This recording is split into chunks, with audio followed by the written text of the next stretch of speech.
Dia tak sama maknanya.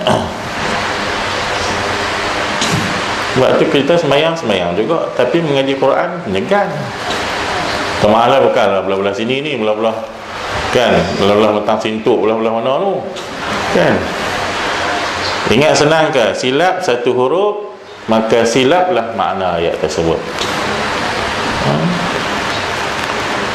Alhaakumut takasur. Sur bukan sur, tak. Alhaakumut takasur. Kan? Kita sebut dah tak mengaji, kita sebut, kita ingat sedap pada orang mengaji, alhaakumut takasur.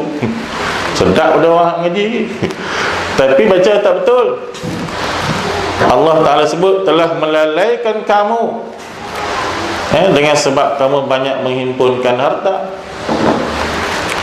Tapi kalau baca takasur, dengan sebab kamu telah alhaakumut takasur, melalaikan kamu dengan sebab banyaknya pecah-pecah barangan.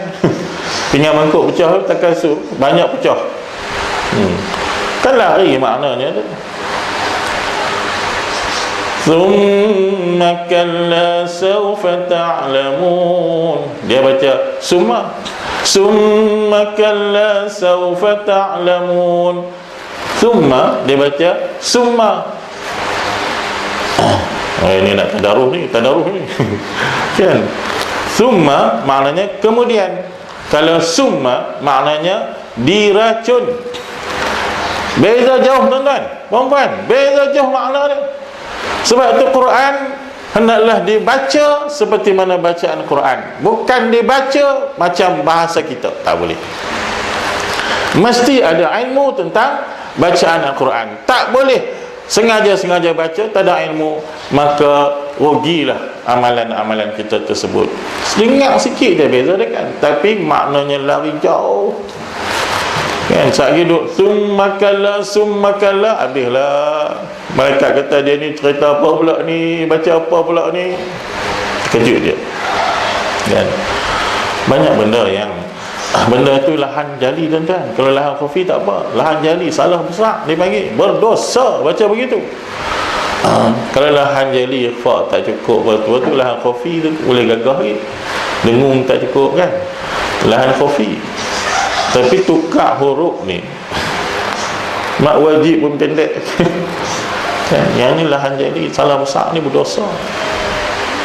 Maka bila lah bacaan Quran tu nak menjadi aset dan bekalan akhirat kita. Baik, balik kepada as-sawmu junnah tadi. Puasa adalah perisai, kata Nabi SAW.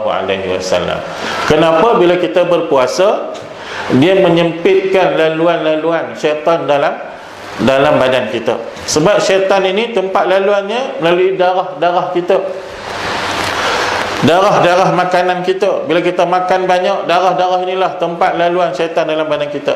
Bila kita berpuasa, dia menyempitkan jalan syaitan dalam diri kita. Kenapa? Syaitan ini dia akan lalu, dia akan jalan dalam diri kita, dan sampailah perjalanan itu sampai ke hati kita.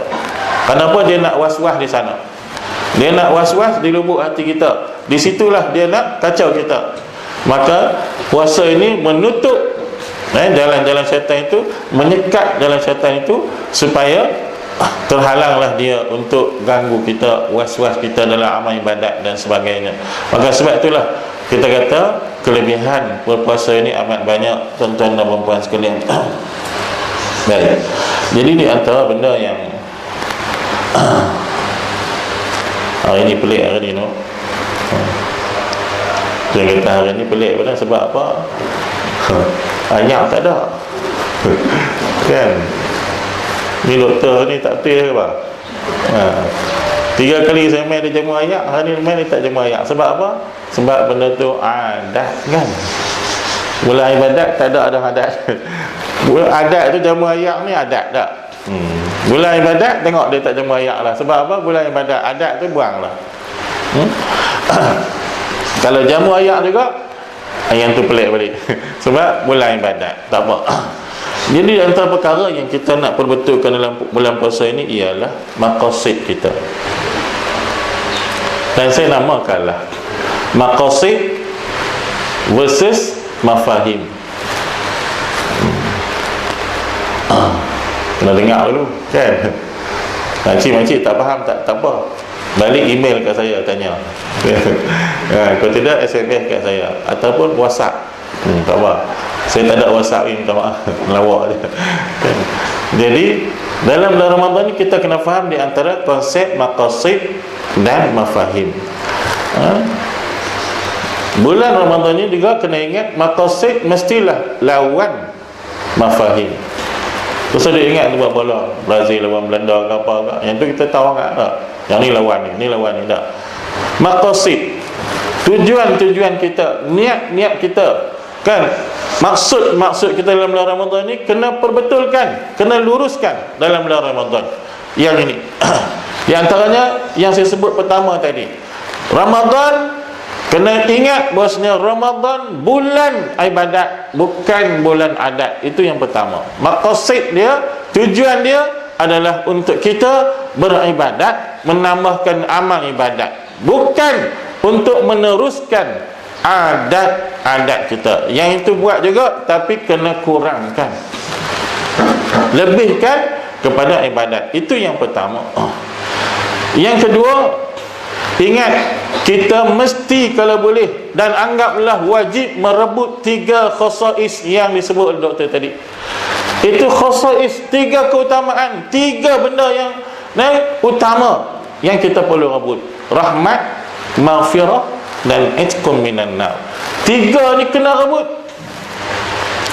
Tak boleh anggap bila dah dapat rahmat terlupa yang ujung.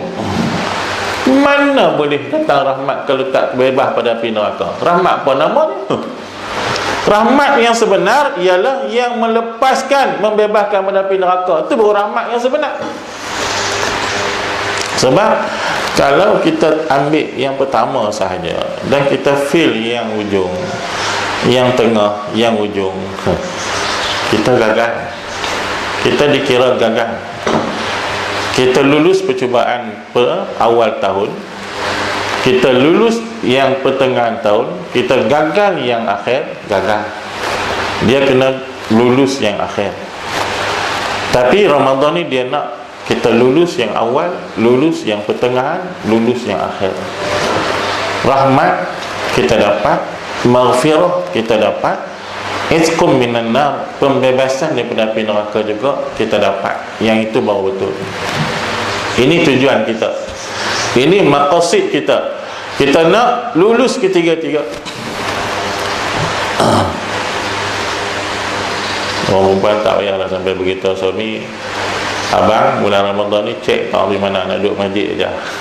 Kena masak, kena buat tanggungjawab kita, tak? Tapi waktu kalau semayang ada kelapangan, pergilah semayang, kan? Takkan tak lapang aku.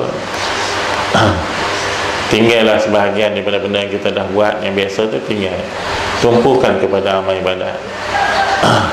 Tadarus banyak-banyak, kan? Tadarus baca Quran banyak-banyak. Alhamdulillah seronok bulan ni. Sebab apa? Syaitan kena tamat. Yang duk ada sekarang ni nafsu kita. Yang duk ada ni sekarang ni bisikan-bisikan syaitan hak lepas. Dia duk ulang balik tu, kan? Kadang-kadang kita rasa macam serupa. Ya, serupa sebab bisikan dia yang lama masih lagi timbul. Kita duk teringat hak bisikan dia yang lama. Sebenarnya syaitan dah kena tamat dah. Dia dah memang susah hati dah. Tapi Alhamdulillah memang Ramadan berbeza. Awal Ramadan berbeza sebab bila kena tamat je, tengok tarawih, orang yang tak biasa datang. Malam pertama, malam kedua, orang tak biasa main, dia main. Alhamdulillah. Kenapa? Itu kelebihan, kita kata aura Ramadan yang Allah Ta'ala bagi. Yang ketiganya, tujuan kita ialah supaya kita dapat kelebihan Lailatul Qadar. Ini maqasid yang kena ada dalam diri kita. Maknanya benda ini kena ada, keazaman ini kena ada dalam diri kita, supaya kita dapat Lailatul Qadar. Tak dapat Lailatul Qadar satu kerugian. Lailatul Qadri khairum min alfi syahr. Lailatul Qadar lebih baik daripada 1000 bulan. Berapa tahun doktor? 83. Bukan senang nak dapat umur sampai 83 pun. Tapi kata para ulama, tuan-tuan, 83 tahun, kalau kita dapat satu malam Lailatul Qadar, 83 tahun amalan yang baik semua. 83 tahun tu amalan yang elok semua. Kalau kita hidup selama 83 tahun pun, betul amalan kita boleh elok semua sepanjang tahun tu.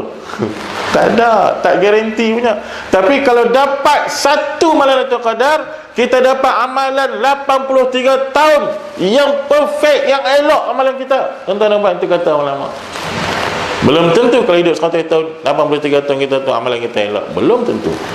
Itu kelebihan dia.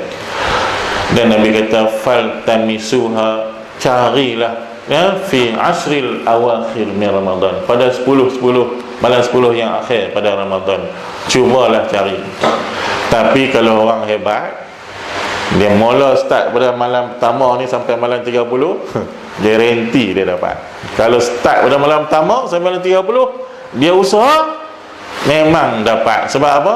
Sebab mesti salah satu itu adalah malam Lailatul Qadar. Tak tengok pokok sujud pun tak apa, tak tengok ayat tak bergerak pun tak apa, tapi malam itu kita hidupkan dia. Kalau dapat yang itu bonus. Dapat yang itu bonus. Ayah saya cerita dulu, dia waktu muda-muda dulu, bulan puasa, orang pergi semayang, dia pergi menangkap ikan. Ini cerita muda-muda, macam mana kan? Waktu muda seronok, pergi menyelusuri sepanjang sungai itu, tangkap ikan. Malam tu kebetulan nak tangkap ikan, dia lalu tu, dia tahu lah sebab sungai tu jalan dia, pokok buluh banyak tepi sungai tu. Hari tu dia tengok pokok buluh semua masuk dalam sungai, habis semua duduk dalam sungai. Dahan batang itu tenggelam masuk dalam sungai.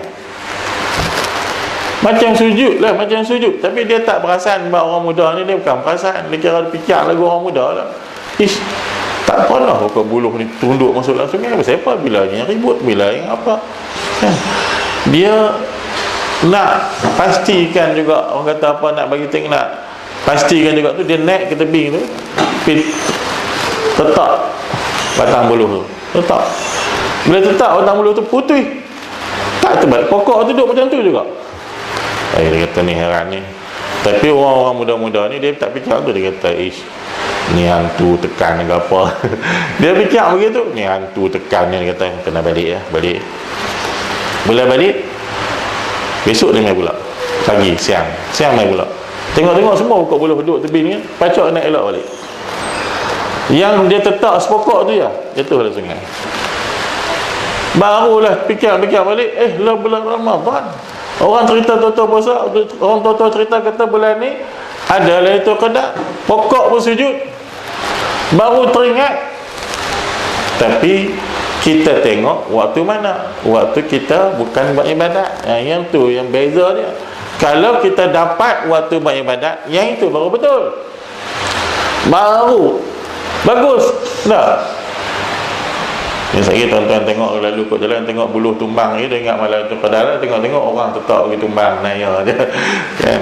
Kalau dapat, alhamdulillah. Tak dapat pun tak apa, dapat kelebihan malam tu berbetulan dengan amal ibadat kita, alhamdulillah. Kena ambil peluang tu tuan-tuan dan puan sekalian. Jadi dalam bulan Ramadan kena buang pula mafahim. Yang kata maqasid versus mafahim. Mafahim ni kena tolak tuan-tuan dan puan sekalian. Mafahim makna bahasa Arab salah faham. Tujuan kita dan salah faham kita tu kita kena tolak, kena lawan.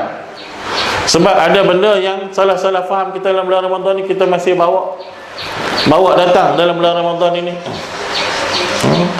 Itu macam tadilah kan, yang pertama saya sebut dah tadi, Dia anggap bila dia pulun minggu pertama dia dah dapat rahmat, yang lain tak payah dah. Ini juga salah faham dalam bulan Ramadan yang perlu diperbetulkan. Yajibu an tusahhah, wajib diperbetulkan. Sebab yang ini salah faham. Dia pulun minggu pertama, dia ceroy naik hujung-hujung tu. Tak boleh gitu. Kalau ikut pahala, di sudut pahala dia, lagi banyak, lagi hujung lagi pahala banyak, lagi hujung lagi pahala banyak, lagi naik, lagi naik. Lagi malam 27 lagi naik. Lagi pahala lebih. Itu sebenarnya Ramadan, bukan yang awal.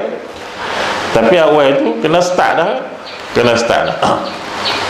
Dan yang kedua, kadang-kadang ada orang bila dia buat ibadat dalam bulan Ramadan, dia puasa dalam bulan Ramadan, dia dah sangka dia ahli syurga dah. Kan? Dah ingat ada benda yang dilarang oleh Rasulullah supaya kita tinggalkan benda tersebut, kena tinggalkan juga.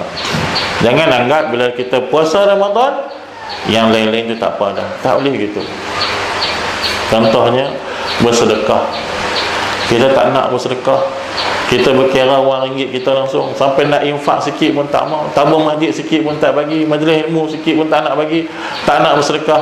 Ingat Nabi kata la yadkhul jannata bakhilun. Walaupun puasa, tapi ingat Nabi kata orang kedekut tak masuk syurga. Nabi kata, maknanya ini istisna yang khusus.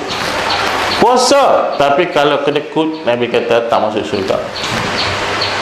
Ada orang kadang-kadang dia semayang rajin, kan, berdakwah rajin, berjihad rajin, kan, tapi dia ada kesombongan dalam diri dia yang tak buang. Sifat sombong. Apa dia?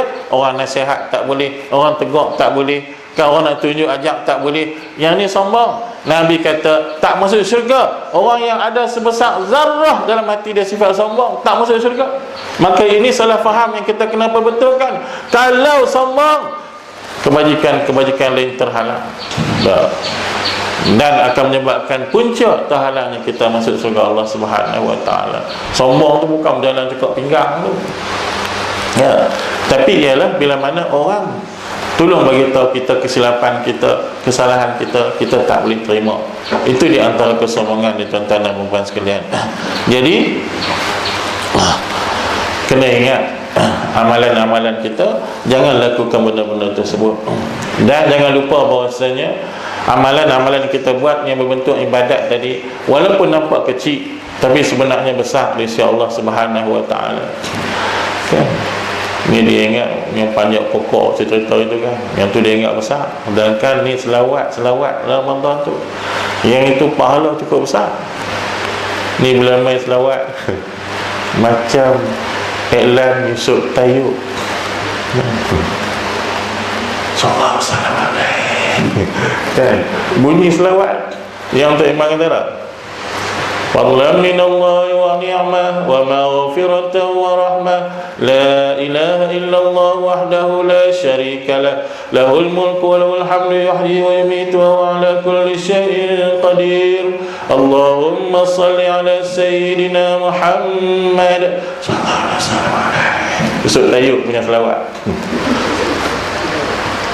Kuatlah sikit, tak boleh ke? Suara ni siapa yang bagi jadi?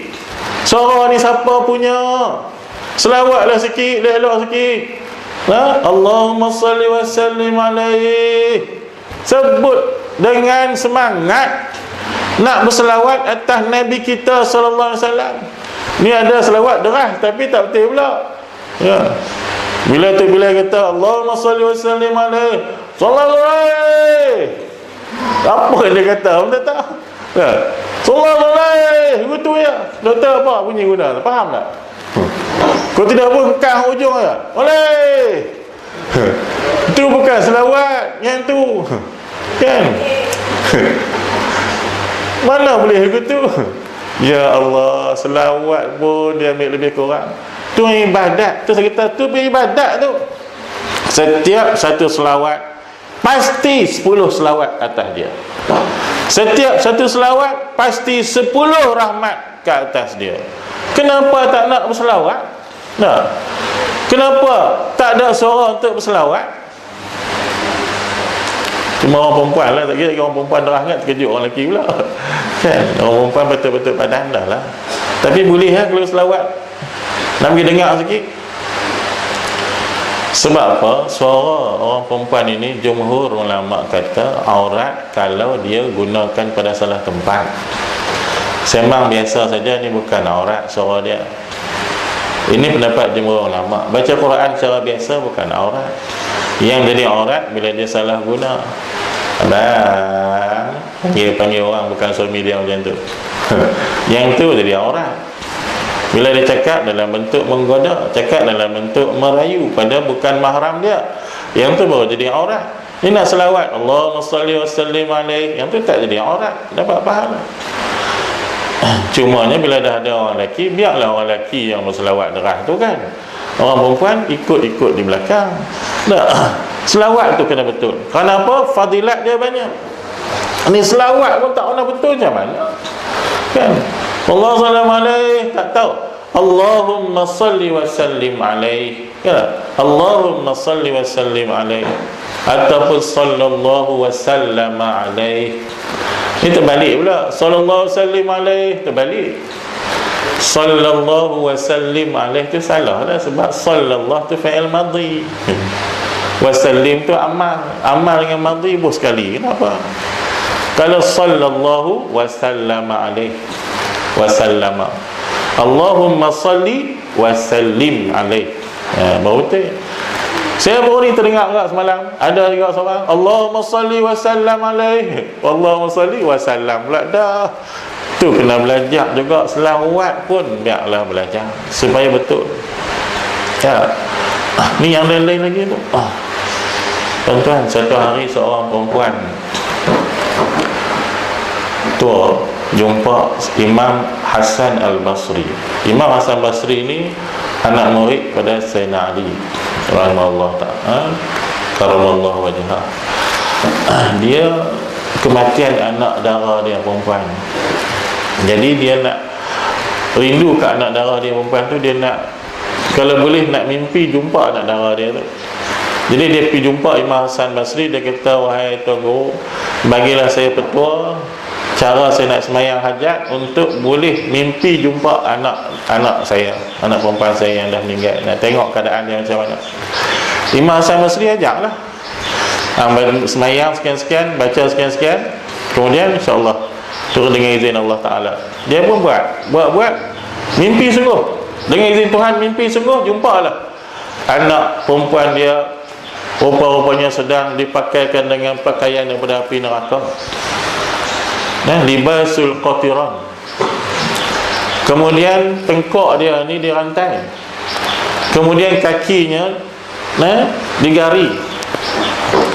Dia bagi tahu Imam Hasan Basri menangis-nangis, anak saya dalam keadaan tidak elok. Macam mana nak buat? Imam Hasan Basri pun melenguh, Ustaz, nantilah saya fikir tengok macam mana cara nak buat. Tak tahu lagi, nantilah. Kan? Siapa yang tak sedih? Ibu bila tengok anak dia dah mimpi, sayang nak tengok anak ni, minta supaya mimpi, tapi bila dah mimpi tengok anak macam tu, siapa yang tak usah hati tak sedih? Selang beberapa hari kemudian Imam Hasan Basri mimpi pula. Ni Tok Guru